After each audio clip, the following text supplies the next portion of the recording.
Indian Home Ministry has removed the permanent resident criteria in Jammu and Kashmir. This makes it possible for any Indian citizen to buy land in the region, with the centre notifying a new law to integrate the Union territory with the rest of the country. Earlier, only residents of Jammu and Kashmir were allowed to purchase land in the state. But the centre's move in August last year, scrapping the state's special powers under Article 370 of the Constitution, and its bifurcation into two union territories, paved the way for the change.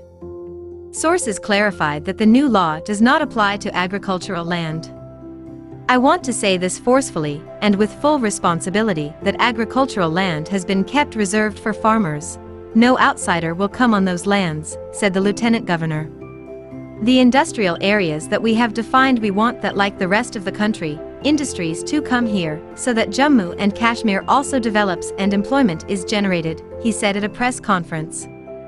However, there are several exemptions in the Act, which enable the transfer of agricultural land for non-agricultural purposes, which includes setting up of educational and health care facilities. The move, however, set off a stream of protests from the local political parties.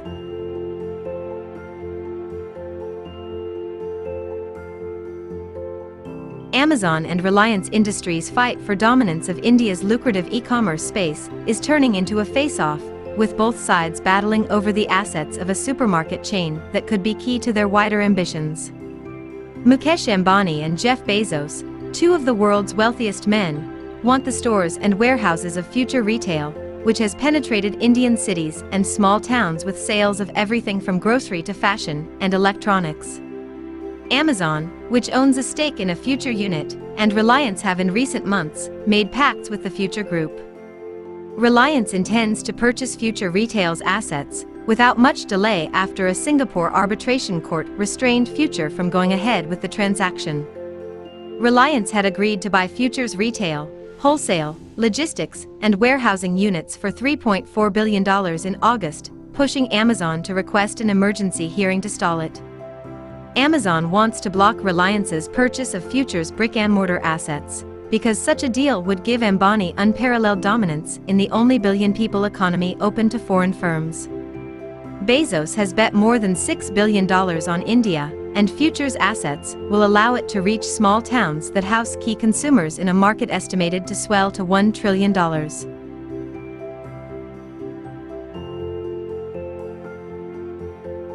A rat called Magawa awarded the prestigious gold medal for Cambodia landmine detection. A rat redeemed his species last week, becoming the first rodent to receive a gold medal for his work in sniffing out unexploded landmines and saving countless lives in Cambodia. Magawa, a so-called hero rat, was presented with a small blue collar and mini gold medal by the British veterinary charity the People's Dispensary for Sick Animals, PDSA. The African giant-pouched rat was trained to detect landmines by Belgium-based charity Apopo. Using an excellent sense of smell and memory, Magawa has discovered 39 landmines and 28 items of unexploded ordnance, and can search an area the size of a tennis court in 30 minutes, something that would take a human with a metal detector up to 4 days. Unlike metal detectors, the rats ignore scrap metal and only sniff out explosives, making them fast and efficient landmine detectors. It also trains the creatures to detect tuberculosis. It takes about 9 months to train up rats like Magawa, Apopo said, adding that they can live up to 8 years. The creatures are light-footed, so do not set off the landmines, and no rat has yet been harmed during operations. Wet-nosed Magawa was formally presented with his miniature medal in a virtual ceremony from London last week, becoming the first rat in the PDSA's 77-year history to receive the honor. Former winners include police dogs, horses, pigeons, and a cat.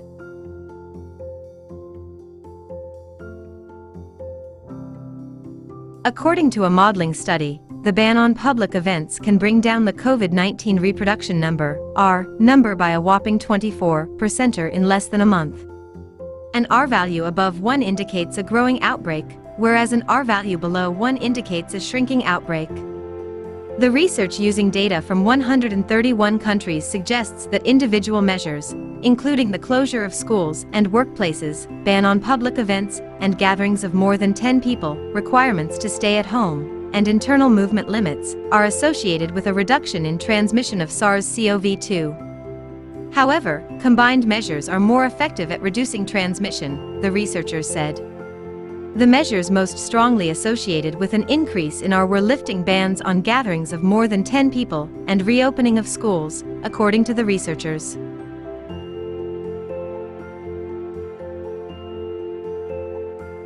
Prime Minister Narendra Modi believes India can still achieve a $5 trillion economy target by 2024 despite COVID-19. In his first interview, after the outbreak of the pandemic, the PM says his reforms drive will continue, but states must also compete to attract investment. Most people who are pessimistic remain in doubt. If you sit among them, you will hear only things of despair and despondency. However, if you discuss with optimistic people, you will hear ideas and suggestions on how to improve. India is the third largest economy in terms of purchasing power parity. We want India to become the third largest in terms of current US dollar prices as well. The $5 trillion target will help us achieve that, Modi said. Economists believe the upcoming budget targets a high and rising investment to GDP ratio for the next 3 to 4 years with credible budgetary figures, and with a bright, implementable strategy in place. However, former RBI Governor C. Rangarajan said that today, our economy is about $2.7 trillion, and we are talking about doubling this over the next 5 years at $5 trillion. The required rate of growth to achieve that level is in excess of 9% per annum. Reaching $5 trillion by 2025 is simply out of question. Rangarajan added if at all the GDP becomes a $5 trillion gorilla, India's per capita income will grow $3,600, around 2.58 rupees lakh, up from the present $1,800, around 1.29 rupees lakh, leaving us still in the low-middle income country bracket. The definition of a developed country is one whose per capita income is $12,000, around 8.6 rupees lakh. It will take 22 years for us to reach that level provided we grow at 9% per annum, the former central banker said.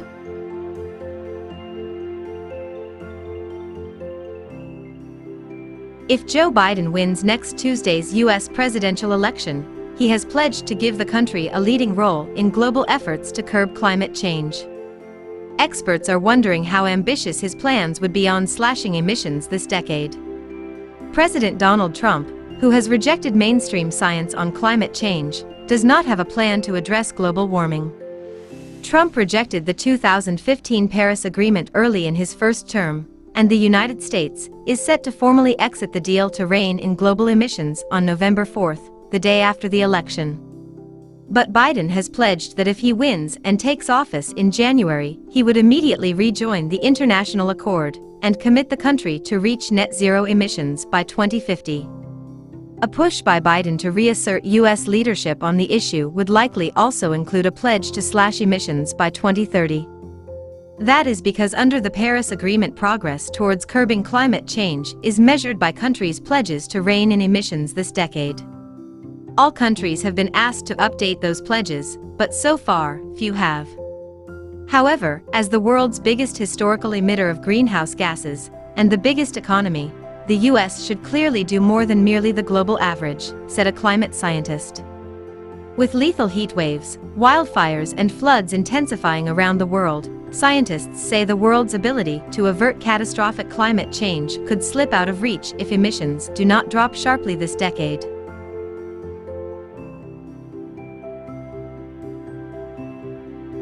Within a few months of posting her first recipe on YouTube, this woman is already a star in the internet world. Her story is one of all those rare success stories that awe us and inspire us. Despite all odds, this woman from a rural village in Maharashtra managed to wow everyone with her traditional recipes, that too at the age of 70. With no formal education, no internet knowledge, and limited resources, Suman Damni managed to turn around her luck and become a face to reckon with on YouTube.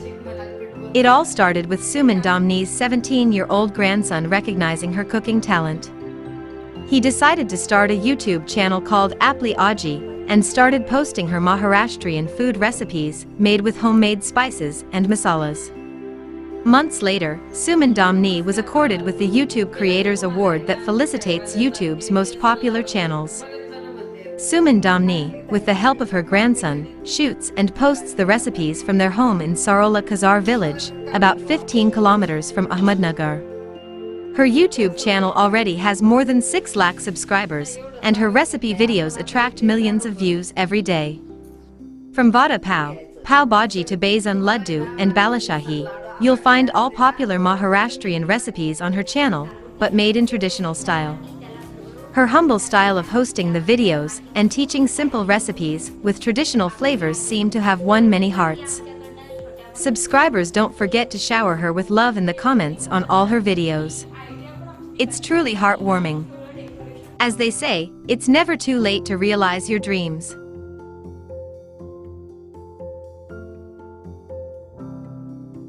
The center has brought in a new law through an ordinance with sweeping powers spanning 5 North Indian states where it will monitor and act against sources of dirty air, armed with the ability to lay down rules, set emission standards, and hand out fines of up to Rs 1 crore or send violators to prison for up to 5 years. We will do everything on a war footing to curb air pollution, Solicitor General Tushar Mehta told the Supreme Court. The Commission will have the authority to shut down or regulate water and electricity supply to industries or sites which cause air pollution. It will also have the powers to seize and search under the Code of Criminal Procedure, 1973, and also issue a warrant. The new commission replaces all ad hoc committees and bodies created under court orders since 1998. Since 2015, the air in the national capital and in much of the Indo-Gangetic Plains plunges into hazardous levels as a consequence of farm fires, pre-winter meteorological conditions, and festivals, when more people crowd markets and use firecrackers. Pollution levels in the air were at its worst yet this season, with the Air Quality Index, AQI, in the capital settling at 395, merely 6 notches below what's considered severe. This directly appeared to correlate with the number of farm fires in Punjab and Haryana. It will provide a mechanism and the means to implement in NCR the National Clean Air Program, National Air Quality Monitoring Program, and National Ambient Air Quality Standards, said the ordinance. In case of any dispute with regard to the Commission and its order, the case would be heard only at the National Green Tribunal.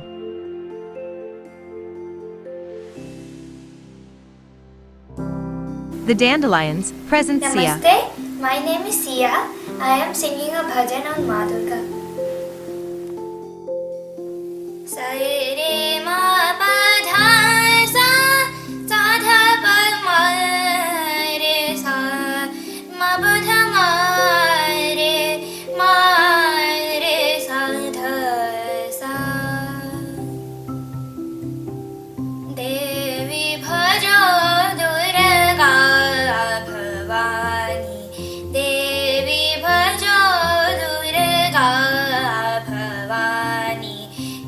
Janani Mahi Shasura Mardini Devi Bhajo Durga Bhavani Himanaganandini Bhava Bhaya Kandini Himanaganandini Bhava Bhaya Kandini Sharanagata Chatura Abhaya Pradaini Devi Bhajo Bhavani Trigunamayi Nava Rupadharini Trigunamayi Nava Rupadharini Jnanadaini Namo Bhavani Devi Bhajo Durga Bhavani Dushtanivarini Sumana